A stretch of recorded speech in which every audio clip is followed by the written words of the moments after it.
তো বন্ধুরা কেমন আছো সবাই? আজকে একটা আমের আচার বানাবো বলে চলে এলাম। আমের অনেকগুলো আচার বা বিভিন্ন ধরনের মোরব্বা আগের ভিডিওগুলোতে আমি দিয়েছি। তো আজকে এই আচারটা রুটির সাথে, বিশেষ করে যারা একবেলা ভাত একবেলা রুটি খান, রাত্রিতে রুটি ভাত দুটোর সাথে খুব ভালো এটা খেতে রাখবে। এটা একরকম প্রসেসে বানাবো। কাঁচা আমার নেই, তবু একটু একটু হালকা পাকা পাকা ভাব এসে গেছে। তবে এটা দিয়েই করবো। খোসা শুদ্ধ আমি টুকরো টুকরো করে কেটে এটাকে রাত্রিতে ভিজিয়ে রেখেছিলাম নুন জলে, ছেঁকে সকালে রোদ্দুরে একটু সারাদিন রোদ্দুর খাইয়ে নিয়েছি এটাকে। এবার কড়া গরম করে কতগুলো শুকনো মশলা করে নিয়েছি। সর্ষেটাকে গুঁড়ো করে নিয়েছি, এখানে 5 ফোড়ন গুঁড়ো করে নিয়েছি, এখানে জিরে গুঁড়ো করে নিয়েছি। এবার এর মধ্যে তেলটা একটু বেশি করে দিয়ে রাখতে হবে, যাতে আচারটা ভালো থাকে। এই পরিমাণ তেলটা আমি কড়াইয়ের মধ্যে দিয়ে দিলাম। তেলটা গরম করে নেব ভালো করে। এবার লঙ্কা কিছু আমি রেডি করে নিই।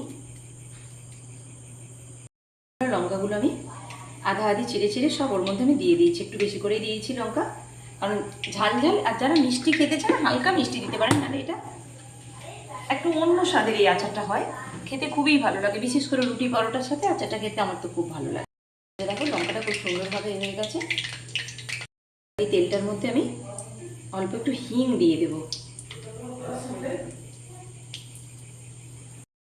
এবার এর মধ্যে আমি আস্তে আস্তে 5 ফোড়নের গুঁড়োটা দিয়ে দেবো।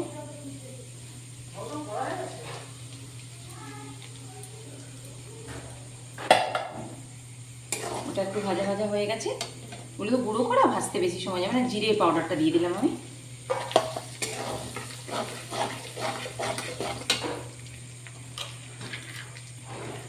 সর্ষেটা যেহেতু দেবো, সর্ষে পাউডারটা অল্প একটু লবণ দিয়ে দিলাম।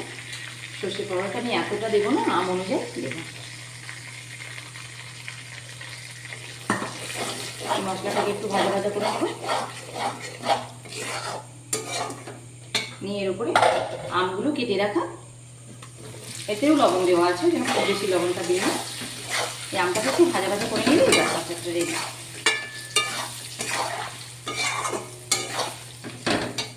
যেমন সুন্দর স্মেলটা বেরোবে, তেমনই সুন্দর খেতে হয় এটা। বন্ধুরা দেখো আচারটা খুব সুন্দরভাবে রেডি হয়ে গেছে। এইভাবে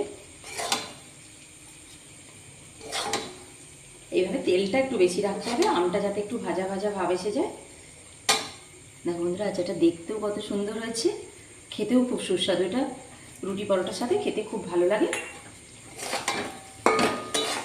এটা এর মধ্যেই এখন থাক, একটু ঠান্ডা ভাব হলে আমি তারপরে জারে বা বয়ামে ঢেলে নেব। আচারটা রেডি করে নিয়েছি। দেখো বন্ধ করে রাখার পরে আচারটা, যে আমের গাগুলো কত সুন্দর ভাজা ভাজা হয়ে গেছে, তোমাদের দেখাবো বলে আবার নিয়ে আসলাম। সঙ্গে সঙ্গে ওর গায়ের, তো এইভাবে গাটা শুকনো শুকনো হয়ে তেলটা এদিক থেকে ছেড়ে বেরিয়ে আসছে। এভাবে মশলা মশলা ধরনের, এইভাবে যদি এটা রুটির সাথে রাত্রে, এটা আরও আমটা নরম হয়ে যাবে। এটাকে কড়াইয়ের মধ্যে আমি রেখে দেবো। কাল সকালে এটাকে আবার একবার গরমে আমি বসাবো।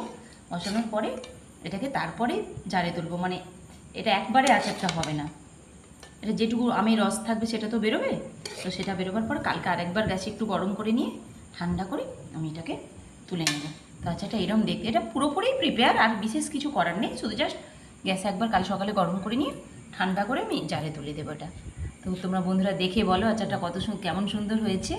তোমরা একবার অবশ্যই বাড়িতে বানিয়ে দেখবে, কমেন্ট করে জানাবে কেমন হয়েছে এটা।